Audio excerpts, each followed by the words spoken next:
Welcome to Sylvia Stingray. Hey guys, welcome back to my channel. It's me, Sylvia, your Yuri Manhwa translator. Hey guys, good evening. Let me present you the new chapter of The Queen Mother and the Queen Are True. Chapter 67, so here it is. Let's read the story. Well, the Falas, it seems that the martial law is over. One of the Falas guards said, either the people will not be able to leave the city. Well, they need to find the rebels. Open the door. We are instructed to search King Jinkang's rebels and all the suspects, etc. One of the palace guards said. Now, they've been searched for the rebels who's taking lead by Si Shangan, the cousin of Shi Shening. Now, look at her. Now, she's trying to escape from the palace. King Jinkang's whole family has been copied. Were there any party members? One of the palace guards said. So it turns out they're really searching well. Also gathered most of his hands to Jiangfu. Shishangan, you are so brave. Now it really makes sense. Shishangan, she should really vanish. So search everything. Are you not afraid of the great chaos in Gongji?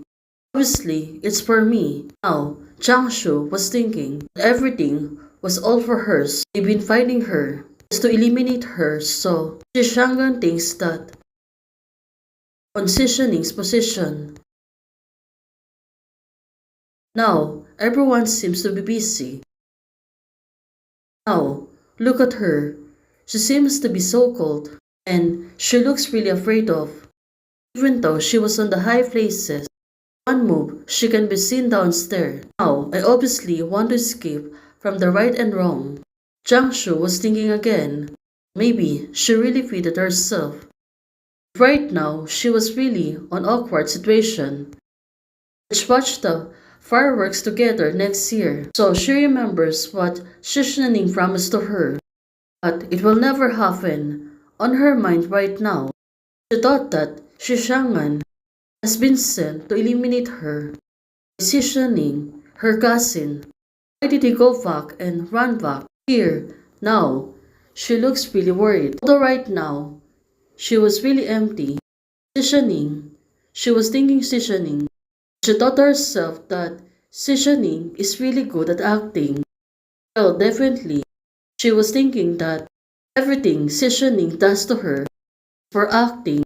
Now, it's time for her to eliminate her by sending her cousin to eliminate her, but it was failed attempt. Finally, she really can escape.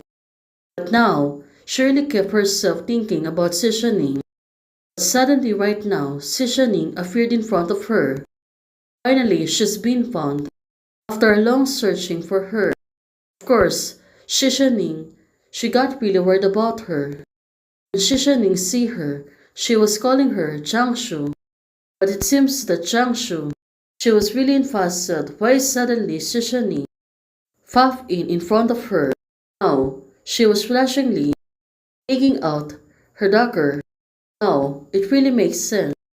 She thought to herself that everything that happenings to her today was fault of Shishaning, especially sending her cousin to be able to eliminate her. That's why right now she's been taking care of herself. Although she was really hurt, this moment she really think that everything happened is fault of Shishaning. Now Shishaning, she seems to be hurt. Still Jiangshu, she was pointing on hers. Probably she was thinking she don't want to listen to hers. Even though Jiangshu, Shishaning is really sincere about this. Right now, all she can do is cry. What is it to? So good to speak. Empress Dowager C gets rid of every stumbling block. Jiangshu said to Shishaning. Now she will only realize that everything is about her. She thought that Shishangan's assassinations was instigations. It's everything about her. Now Shishaning told her, misunderstood me. Shishangan and I are indeed blood relatives, but he does not represent me. The other details I will talk to you later. Still, Queen Jiangsu, even though her hand is shaking, still, she was really pointing on hers. You are hurt. Let's go back first. But, looking at Jiangsu, she was still stepping back. It was still on the top of the roof and it was really scary, but right now, probably she's been rattled because of what happened today. Now, she stepped back again, looking at Jiangsu. Ning was looking at hers. He said to her, "You don't believe in me," even though she was really sincere for Ning. But for Jiangsu right now, she's still hesitant if she can able to trust her.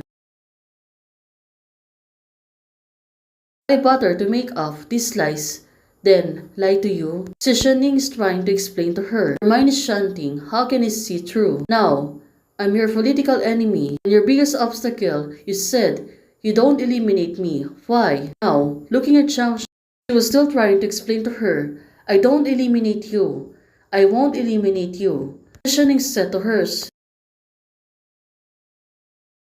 Suddenly feel that I want to eliminate you. Jiangsu, she was still not believing in hers. It was you who shouted at me back then, and now it's you who said you don't want to eliminate me.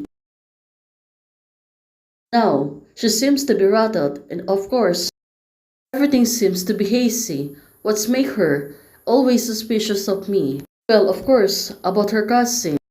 It's because I'm always worried that I lose. I don't dare to give her a promise. Jiangmi, it's all because of... But it was too late right now. Now, Jiangsu stepped back again.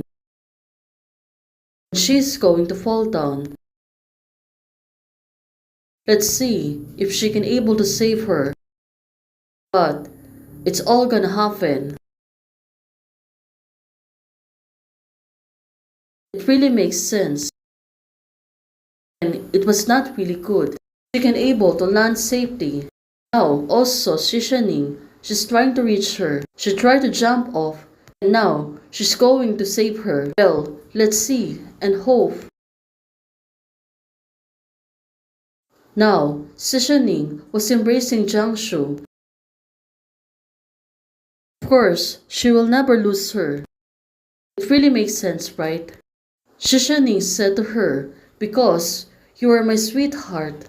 That's why she's not intending to eliminate her. Hey guys, thanks for watching. If you like the video, please don't forget to like, share, and subscribe. Membership is already open. For those who want to support, you can support me by joining the membership or you can directly support me via Ko-Fi. Thank you, bye!